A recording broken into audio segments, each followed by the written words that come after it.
বিদেশ চলে গেল শ্যামলী। সম্পূর্ণ জানতে হলে ভিডিওতে একটি লাইক করে দেখতে থাকো। আবারও জমজমাট কোন গোপনে মন বেসেছে। ধারাবাহিকের গল্পে বর্তমানে দেখা যাচ্ছে শ্যামলী বাড়ি থেকে চলে যাবে। তোমাদের যেমনটা জানিয়েছিলাম আগেই, চলে গেছে শ্যামলী বাড়ি থেকে। শ্যামলী যখন চলে যাচ্ছে, অনিকেত তার হাতটা ধরে বলছে, হয়তো কোনো অসুবিধা হলে তুমি আমাকে বলবে, এরকম বলছে। কিন্তু শ্যামলী তো বলছে, হ্যাঁ অবশ্যই বলবো, আপনারা ছাড়া এই শহরে আর আমার কে আছে।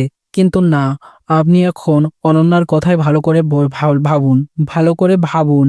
সে কি চায়, তাকে ভালোবাসুন, আমাকে নিয়ে আর ভাবতে হবে না। এই বলে একটা দুঃখের সঙ্গে চলে গেছে শ্যামলী বাড়ি থেকে।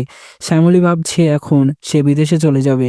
অনন্যা এবং অনিকেতের জীবন থেকে অনেক দূরে চলে যেতে চায় শ্যামলী। মনে মনে অনেক কষ্ট পাচ্ছে শ্যামলী। শ্যামলীর এই চলে যাওয়াতে বাড়ির সবাই দুঃখে ভেঙে পড়েছে, যারা শ্যামলীকে ভালোবাসতো। অনিকেত হয়তো মনে মনে খুব কষ্ট পেয়েছে, কিন্তু মুখ ফুটে কিছু বলতে পারছে না। অরুণভ আবার প্ল্যান করছে কিভাবে অনন্যাকে জব্দ করবে। শ্যামলীকে তো তাড়িয়ে দিয়েছে, এবার আছে অনন্যা। সে যাই হোক, শ্যামলী চলে যাবে অনিকেতের থেকে বহু দূরে, বিদেশ বা অন্য কোথাও। তো প্রিয় দর্শক বন্ধুরা, কোন গোপনে মন বেসেছে ধারাবাহিকের এই দুঃখের কাহিনী কেমন লাগছে তা অতি অবশ্যই কমেন্টসে জানিয়ে এখনই সাবস্ক্রাইব করে নাও আমাদের ইউটিউব চ্যানেল। ধন্যবাদ।